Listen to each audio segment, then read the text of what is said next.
23, page 474 in your pew Bible. The Lord is my shepherd, I shall not want. He makes me lie down in green pastures. He leads me beside still waters. He restores my soul. He leads me in right paths for his name's sake. Even though I walk through the darkest valley, I fear no evil. For you are with me, your rod and your staff, they comfort me. You prepare a table before me in the presence of my enemies. You anoint my head with oil. My cup overflows. Surely goodness and mercy shall follow me all the days of my life, and I shall dwell in the house of the Lord my whole life long. The scriptures have spoken.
Amen. Thank you.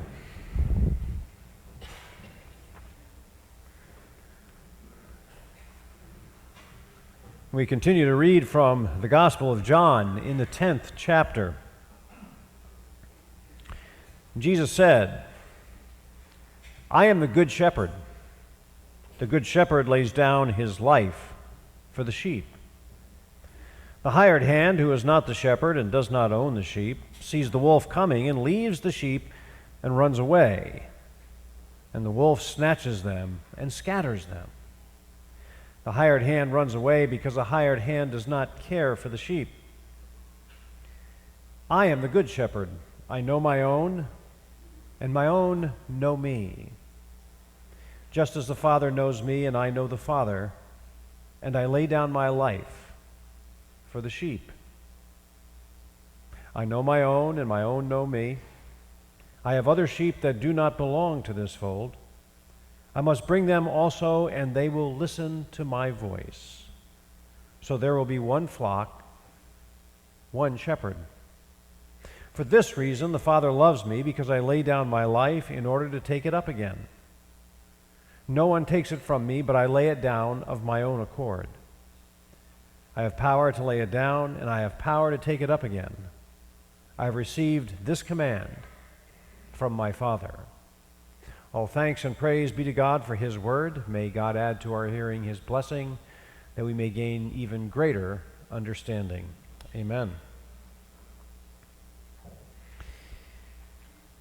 There are a lot of collective names for different kinds of species of animals and even different kinds of groups of people, and there's something of a cleverness in how some of these names have been given. So I want to kind of show you some of them right now. Let's see the first one. A squadron of pelicans. You ever see them fly by on the beach? That makes a lot of sense. Let's see the next one. A committee of vultures. You know, that looks like many committees I've sat with. Sometimes I'm out biking and you'll see groups of vultures like this, and you just hope they're not talking about you. I like this one. Parliament of owls. And of course, this is a good one too. A bloat of hippos. These are clever names. How about a congregation of gators? How'd you like to meet that congregation? Or a shiver of sharks. But of course, there's categories for humans as well. There's a faculty of academics. There you go. There is a slate of candidates. These happen to be candidates in Deltona running for something. I don't know. I like this one. There's an unction of undertakers. And that's a perfect shot. I've worked with undertakers my whole life, and the name tags are a dead giveaway. And then this one, an eloquence of lawyers. There you go, huh? And then a clergy of clerics. Clergy of clerics. And I like the hats. I wish we had hats like that. But finally, Jesus makes reference to himself as a shepherd. And what does he shepherd but a flock of sheep? There you go. There's a pretty good flock right there, and we get a good sense of what Jesus is talking about if we ever see the behavior of sheep. They're very skittish animals, and they always move in sync with each other. Hardly any of them wander off by themselves. A few might, but they're always kind of moving around together. So we get a sense of why Jesus makes this reference to himself as a shepherd overseeing a flock of sheep, and that's us. So what are we? We humans in this world. What are we and who are we? We really would like to say, perhaps we're a community. Not only a community, not only a local community, perhaps we're a global community. After all, we're all human beings. But we're so different. And we don't get along all that well together. We all share the same humanity. But from town to town, from nation to nation, from region to region, we don't seem to get along that well, almost to the extent to which we can hardly believe we all share the same description as being part of the same human race. It's painful to see that. Because you see, to get along means we all have to agree on something. And how often do we do that?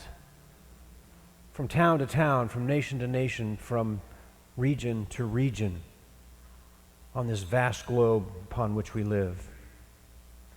And so, we try to break it down. So some of us say that we're Christians. Well, that's a good community. We're followers of Jesus Christ.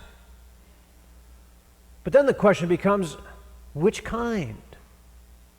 Well, there's Roman Catholics. Well, we don't quite agree with them. There's Eastern Orthodox. No, we don't quite agree with them either. There's Protestants. Well, we're in that category. There's Anabaptists. There's non-denominational. I drive to work going up Plantation, and boy, I tell you what, you go up Plantation, there's all kinds of non-denominational churches up that road. I mean, they're just all over the place up there. And they're not quite the same as we are. They don't do or say the same things. So we call ourselves Protestant. We're part of the Protestant Christian community. Well, let's break that down. What kind of Protestants are we? Well, we follow the teachings of John Calvin. Sort of. There's Calvinists who are more Calvinist than we are. There are Calvinists who are more Calvinist than Calvin was. So, I mean, that gets a little confusing. So we break it down a little more. We're not just Calvinists. We're followers of John Knox, the Church of Scotland, the birthplace of Presbyterianism. Well, now we're on to something. Well, but we're PCUSA Presbyterians. There's EPC Presbyterians. There's PCA Presbyterians. There's Orthodox Presbyterians. There's all kinds of different Presbyterians, and we Presbyterians amongst each other, we don't get along always. We don't always agree. But we don't have to look out the PCUSA. The PCUSA, our own denomination, our own tight little community, we don't get along. We struggle with each other. We differ. So who are we, really?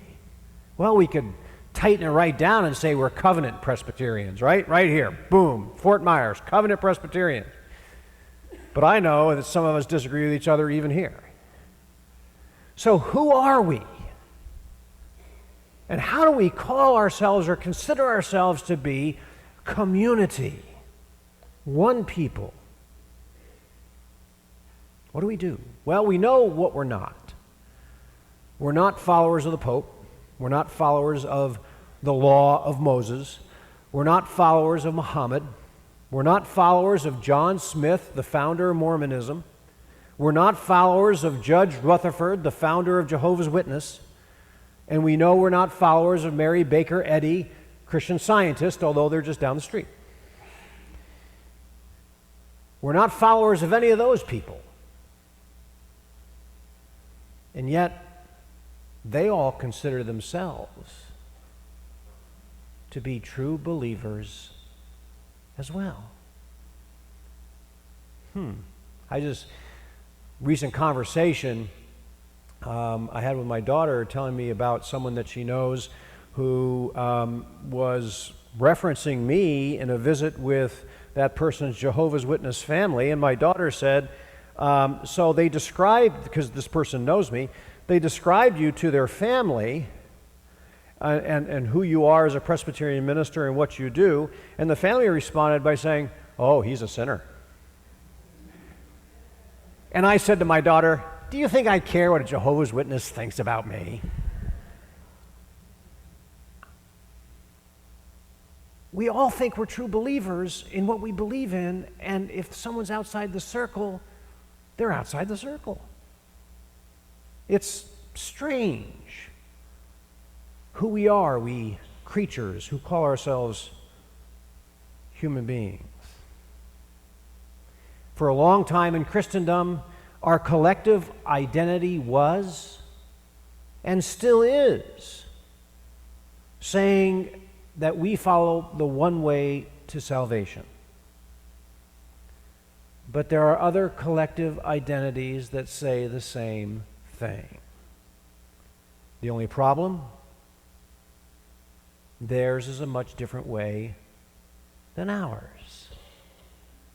And they will judge us even as we judge them. So I guess it comes down to we really don't know. And only God knows. And only God is right. And we don't know if we are or not if we use human standards by which to judge. In today's passage, Jesus says this, I have other sheep that do not belong to this fold. I must bring them also. And they will listen to my voice, so there will be one flock, one shepherd. Scholars tell us that Jesus was referring to the Gentiles. Now, who were the Gentiles in Jesus' day? Well, there was only two groups of people. There were the Jews, and there were the Gentiles. So who were the Gentiles? Everybody else. No matter where they came from, whether they were east, west, north, or south, if they weren't Jews, they were Gentiles. And so the others who didn't belong to the flock were outside this tight Jewish circle in a group called the Gentiles. But this was not a unified community outside the boundaries of Israel. These were Greeks, Medes, Parthians. They were Romans. They were part of Western Europe. They were part of Africa. They were Egyptians. They were Mesopotamians. They were all different communities and different cultures. And Jesus says, they will listen to my voice. And there'll be one flock, one shepherd. And so we have to affirm that in ways that we do not know and do not understand,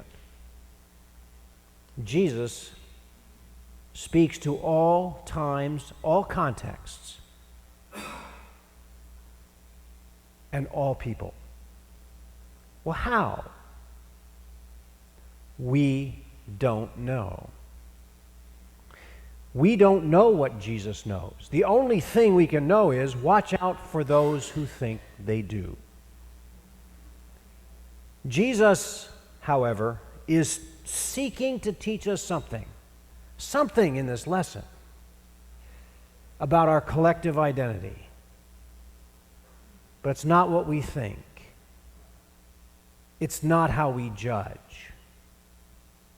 It's something else that we have to lay claim on. Let me put it this way. Thursday, I was mowing my lawn. Thursday's my day off, and Thursday afternoon I was mowing my lawn. It just so happened my neighbor was out mowing his lawn at the same time. And we're both mowing our lawns, our front lawns, at the same time. And about the time we're both mowing our front lawns, this little white dog comes traipsing down the street and wanders right into our yard. We're kind of between the two yards.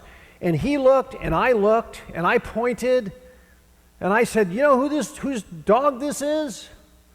And he said, no, this is a little gated community. You don't see dogs wandering around stray. And so we went over to it, and I picked the dog up, and there was tags on it, and my neighbor took the tag, and he looked at the tag and found the phone number and reached into his pocket to dial the number of the owner, and I'm holding this cute little dog that looked lost and wandering around, looking for a place to be. And I had this dog in my arm, and while he was making the call, this dog that I never met before and who never met me, I could feel it settled into my arms, just settled in. And it was like this, gave out this sigh of relief, like, yeah, this is where I belong. And it's like, and I'm holding this little dog in my arm, and I had never met before, and he's looking up at me, and I'm holding him, and he's settling into my arms, and it feels like he belongs there, and I'm thinking, well, maybe I should just take him home. Well, the neighbor gets through to the person, and they're just down the street a ways, and they came and got the dog. But this dog just settled in. I mean, didn't ask any questions about who I was or what I believed or what I thought. The dog just felt right in my arms and settled in. And this is the image that Christ is talking about. We live in this maelstrom of thoughts and internal struggles and divisions between each other. And then Christ comes along and says, I'm the good shepherd. And it doesn't mean that we're supposed to get into this confused mess of thoughts about who gets in and who doesn't, and who's right and who has the true word and who doesn't, and who gets salvation and who's not going to be saved. When Jesus says, I'm the good shepherd, I know my own, and my own know me. What he means is, settle in. Feel the presence. Don't try to decide who the other is and whether or not they're right or wrong. Settle in with me. Find your life with me. And all else will be defined by that. I am the good shepherd. The good shepherd lays down his life for the sheep. Let me show you a few pictures of how, religiously speaking, we look to each other. There's a big congregation of Christians. Let's see the next one. There's a synagogue full of Jews. Let's see the next one. There is a temple full of Muslims. There are Buddhists worshiping in front of their temple. And there are Hindus in their temple. You know, you go down that stretch that I told you about on Plantation, you go by all these non-denominational churches, you know there's a big Hindu temple there too. It's kind of cool to drive by there and you see the Hindu temple, the Next Level Church, the Apostolic Faith Church over here, and the Life Church down the street, and New Hope's going to build theirs down there sometime too. Right down that street. And we're all looking for the same thing, folks. We're all looking for arms where we can settle in and we can sigh and we can say, I belong here. This is where it really counts for me. This is where I'm safe. And this one will hold me on my journey. There's only two things going on in this passage today. Jesus says, I am your good shepherd. And then he says, and I have other flocks you know nothing about. But there will be one flock and one shepherd. Because in ways that you don't understand, or can't explain, God will see fit to make sure they know who I am. Collective identity. It's not about what we don't know. It's about what we do know. And what we do know is how Christ is present with us no matter what our journey in life may be, no matter where we find ourselves. So that family got their little dog back. Wasn't mine, didn't belong to me, belonged elsewhere. But for that moment, we were connected. We were connected beings. And I can't explain how that happened. I just knew, and the dog knew.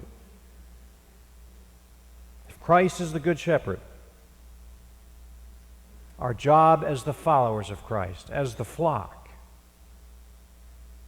is very simple. Just find the connecting points. Amen. Let us